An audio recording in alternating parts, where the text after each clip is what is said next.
अच्छा जी, ताबिश हाशमी हमारे साथ। ताबिश साहब शुक्रिया वक्त दिया। ताबिश, दो न्यूक्लियर मुल्क ज़ाहिर है जंग के दहाने पर क्या जंग में चले गए थे, बड़ी टेंशन वाली सूरत हाल थी, लेकिन जिस तरह पाकिस्तानियों ने सारे मामले को हैंडल किया and at times to be honest non serious लिया, तफरीह का ज़रिया ही बना दिया, मजाक का ज़रिया ही बना दिया।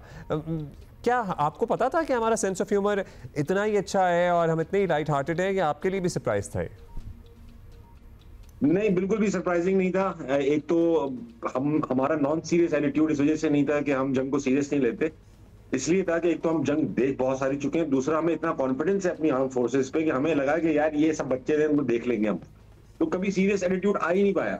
इनफैक्ट मैं, क्योंकि जिस दिन जंग लगी है मैं अमेरिका आ गया था, मेरी बेगम वहां मौजूद थी और यहाँ पे सब परेशान थे। सबको मैंने यही कहा, भाई परेशान तो मैं हूँ, हमारी बेगम है इस वक्त लाहौर में, पता नहीं क्या हाल करेंगी इंडियन फौज का।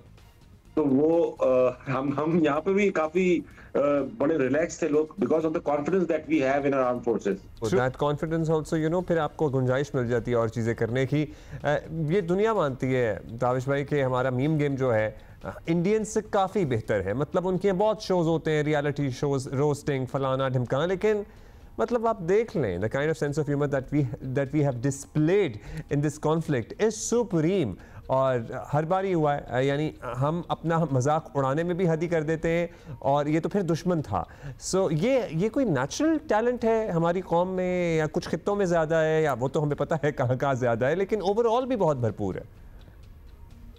बिल्कुल बिल्कुल नेशनल टैलेंट है। जिस तरह वो शेर है ना कि मुश्किलें इतनी पड़ी मुझ पे कि आसान हो गई, हम बड़े बैटल हार्डेंड हैं, हमने ये सब देखा हुआ है, बड़ी करीब से देखा हुआ है।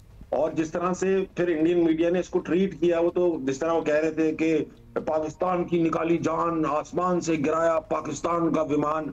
अरे कोई मुशायरा थोड़ी है भाई, ये जंग हो रही है। वो खुद इसको इस तरह से हमें बयान कर रहे थे कि हमें लग रहा था भाई ये उनके टीवी का कोई ड्रामा है, तो हम उसको इस वजह से भी सीरियस नहीं ले पाए ज्यादा। जितने माशाल्लाह जितने बेहतर उनके टीवी ड्रामे होते हैं, उतना ही स्टैंडर्ड उनके न्यूज़ मीडिया ने भी सेट किया है। मतलब वो कैसे होते हैं वो तो आपको पता ही है। अच्छा ताबिश साहब, अब आम तौर पर ये कहा जाता है कि और हम खुद भी कहते हैं कि पाकिस्तानी और इंडियन एक जैसे कपड़े पहनते हैं, ज़ुबान एक है, खाने एक हैं, बहुत सारी सिमिलैरिटीज़ हैं, लेकिन इस बार लगा कि हम तो बड़े अलग लोग हैं।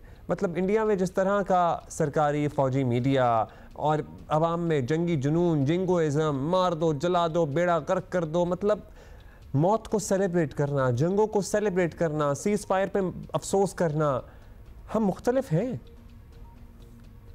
नहीं, ऐसे ये कहना तो एक बहुत ही स्वीपिंग स्टेटमेंट होगी कि सब लोग ऐसे ही होंगे। हम जिस तरह वॉर मॉन्गरिंग वो कर रहे थे, बहरहाल मेरे काफी रिश्तेदार रहते हैं, मेरे काफी करीबी रिश्तेदार इंडिया में रहते हैं, हमारी तरह ही परेशान थे कि यार जंग क्यों हो गई, क्या है, कितने मासूम लोग डिस्टर्ब होंगे। ये सेंटिमेंट वहां से भी आता था, सेम वॉइसेस दोनों साइड्स पे थी।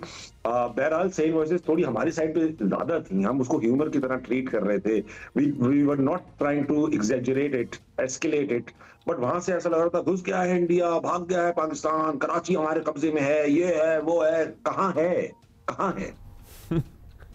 हम इंशाल्लाह मैच करा रहे होंगे उसी रावलपिंडी स्टेडियम में, जिसको वो बर्बाद बेड़ा वो उड़ा चुके हैं पूरा। उसे वीडियोस शेयर कर रहे हैं, सीनियर सहाफ़ी शेयर कर रहे हैं। अच्छा, अब ये बताइएगा ताबिश भाई कि अब सीज़ फायर है और लेट्स सी इंशाल्लाह अमन ही रहे, ये कोई सुलह तो नहीं है, लेकिन बहरहाल इब्तिदा है। लेट्स सी आगे कहाँ जाती है बात। जब पाकिस्तान इंडिया मुज़ाकरात की मेज़ पर होंगे तो शायद एंटरटेनमेंट या जो हमारा कल्चरल एक्सचेंज था उस पर भी बात हो या ना हो।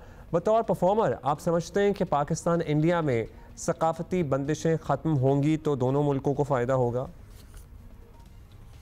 हर पाकिस्तानी आर्टिस्ट यही कहता रहा है कि बॉर्डर से आजाद होना चाहिए आर्ट। किसी भी पाकिस्तानी आर्टिस्ट ने कोई नफरत अंगेज बात भारत के अगेंस्ट नहीं की होगी।